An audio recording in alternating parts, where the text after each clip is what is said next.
Welcome back into the Rowdy Studio. I'm Buzz Cutler, sitting next to Jeff Owens, editor-in-chief at SceneDaily.com. We're going down your list of drivers with something to prove in 2011. We're up to number 8, Juan Pablo Montoya. It felt like in 2009 when he made the chase, Juan Pablo sort of accepted the value of points racing. Right. And then after that, 2010, 2011, he got back to being a bull in a china shop and forgot that sometimes you just need to get the best points day you can. Yeah, he did. And he's gotten himself in a little bit of hot water with some other competitors by that style of racing, being a little bit too aggressive on the track. We saw that last year. He had some incidents and some feuds with some other drivers. So he's got to sort of curtail that a little bit and go back to earning a little bit of respect on the racetrack. But, you know, he is a guy that we all know is very talented, but I think he has struggled with how to race and to find that balance between points racing and being consistent and being overly aggressive. I know he wants to win really bad, and sometimes that seems to get in the way. But I think I think he's got a lot to prove, not only over last year, but he's been in the series for 5 years now, and he made a huge splash when he came over here from Formula One. We all expected great things. It was a little slow going at first, but he did win a couple of races. He's got a couple of road course victories, but he's never won on an oval track. And he's really only had one good year. He's got to, prove that, he can be the driver we thought he can be. He can do this. We've seen the talent. Right. The talent is there. He can drive anything. He's one of the greatest drivers in the world. But I think he is proof of how difficult this is. He's just underachieved. Yeah, sometimes we say F1 is to NASCAR as cricket is to baseball. Right. There's some similarities, but they're different sports. That's about it. Martin Truex Jr. is the next guy on your list. He had that one win at Dover when he was with DEI, and really at Michael Waltrip Racing, I think you have to say he's been kind of a disappointment. Yeah. But then again, that was a new team, starting from the ground up, so everybody gave him a little bit of a pass. Yeah. He's not going to have much of an excuse anymore, not with Scott Miller and Clint Bowyer coming over. Right. No, he's under a lot of pressure. Contract year, last year of a 3-year deal. They've totally revamped that team with a new competition director. He's got Clint Bowyer and Mark Martin as teammates now. And that's some big, a lot to live up to right there. Yeah, and I think we shouldn't overlook that not only is he in a contract year, but Napa is also in the last year of their deal with Michael Waltrip Racing. Yeah, there's a lot of pressure on him and that team and that organization. Napa's been there for a long time, been with Michael Waltrip for a long time.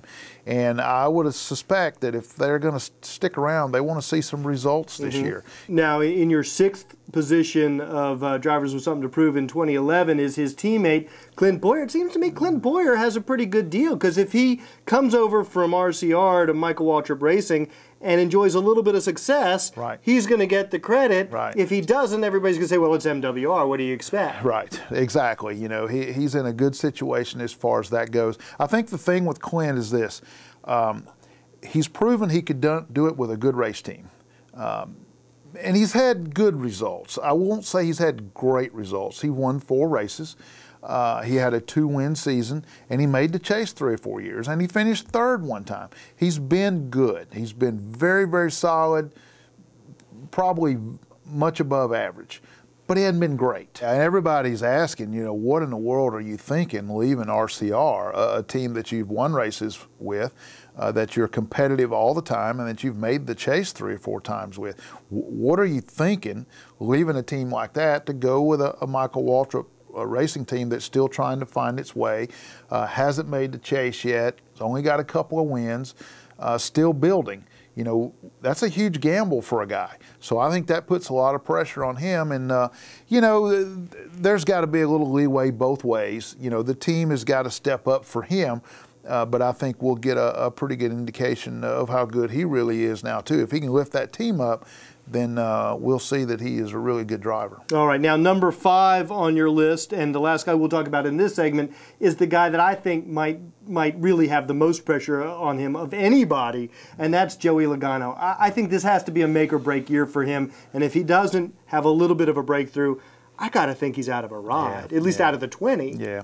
And Joe Gibbs Racing officials over there, J.D. Gibbs and those guys, have said that they haven't gone that far, but they've said this is a big year for Joey and it's time to step up. And he was very disappointing last year after finishing so strong in 2010.